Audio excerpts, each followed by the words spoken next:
Good morning. I'm here with Claire Armstrong, employment lawyer from Slater Gordon. A year after the Harvey Weinstein scandal broke, a new study has found that more than a third of women have been sexually harassed at work in the last 12 months, despite the MeToo movement shining a spotlight on the problem. Claire, I've been looking into these results, and especially this headline really shocked me. 1 in 4 women still have a Weinstein in their workplace. Yeah. Can you tell us what sexual harassment is?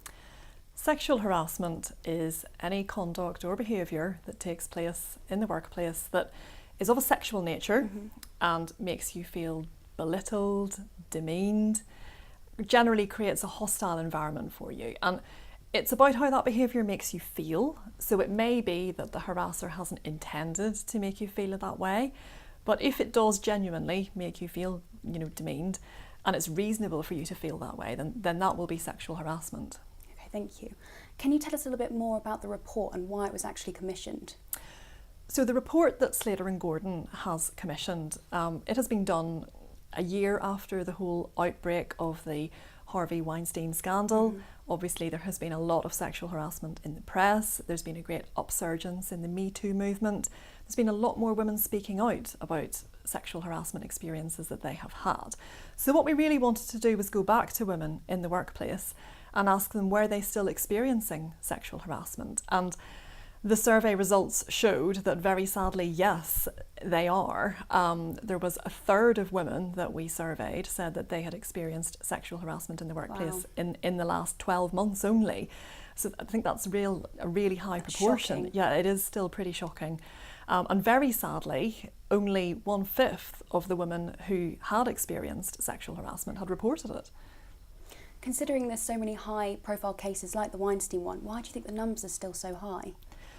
Well, I think it's a really difficult situation. I think that some employers are really not doing enough to make it clear to their workforce that behaviours like this are just not acceptable. So there's many employers out there that still don't have proper policies against harassment, or maybe they do have a policy, but they just don't put it into action. So they don't train their staff. If somebody raises a complaint, they just don't take it seriously. They brush it So under the bad. carpet. It's terrible. And obviously, if the people that are in senior positions in the company don't take these things seriously, then harassers know they're going to get away with it. Yeah, and they then women definitely do. feel afraid to speak out. So then the behaviours continue. What effect can sexual harassment actually have on the victim? Sexual harassment can have a devastating effect on a victim. I mean, quite often when I come across people in my work, they may have experienced harassment for a period of time, and it's only when it's built up that they have developed the courage to speak out about it. Obviously, it would make you feel, demeaned and humiliated. Very vulnerable. Absolutely, it often has a massive knock-on effect on people's confidence and self-esteem. It can lead to a great deal of anxiety. You never know when the harasser is going to strike. You worry about your job. I mean, ultimately that can lead to illness and absence from work, and it's an awful situation to be in. Horrendous. What actual position, legal position, can people be in for those? What can they take if they have actually been abused? Well, if anyone that has suffered sexual harassment at work is entitled to bring a claim. That's men and women and people of any sexuality. A claim must be brought, though, within 3 months of when the sexual harassment took place, which does often put a great deal of pressure on people to decide what to do. And so I would say that if you're in that situation and you feel that you're not being treated well and you want to do something about it, but you're just not quite sure what the way forwards is, confide in somebody, try and seek some advice about your position.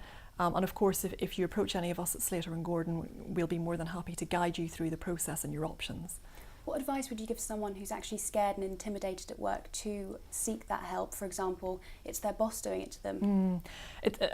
And that frequently arises. Quite often it is somebody that is in a position of power and they are potentially taking advantage of someone who's young, who's not been in the job for very long, and so they have no idea who to go to. And I would encourage somebody in that situation, first of all, to just confide in somebody, tell a friend, a family member, or even another co-worker that you feel that you can trust. And that would hopefully make you realise that this behaviour is not acceptable, it's not right, you shouldn't have to tolerate it. and hopefully give you the confidence to then take further steps. So there are other places where you can go to seek advice. So if you are a trade union member, you could go and speak to your trade union and they should be able to help you. You could contact an organisation called ACAS. So ACAS are like a sort of independent conciliation body, and they can help mediate between any disputes and issues between employers and employees. And you could, of course, seek advice from a solicitor, and we will be able to help guide you through the process and speak to you about your options and basically, explain to you in simple language how you can bring a claim if you want to. Completely. So I think what people need to take away from this is that they're not alone. They've got people that can help them. Absolutely. And yeah, they're definitely not alone in this, and people don't need to feel vulnerable and insecure about it. They need to speak up. Absolutely, I would completely agree about that. And I think that it's really important, for people to speak up, because in doing that, I think it's going to help bring these behaviours to light and hopefully help reduce them, because what we would like to see is for sexual harassment to be eradicated from the workplace. I'm sure we would all like to see that. We definitely would. Thank you so much. Thank you.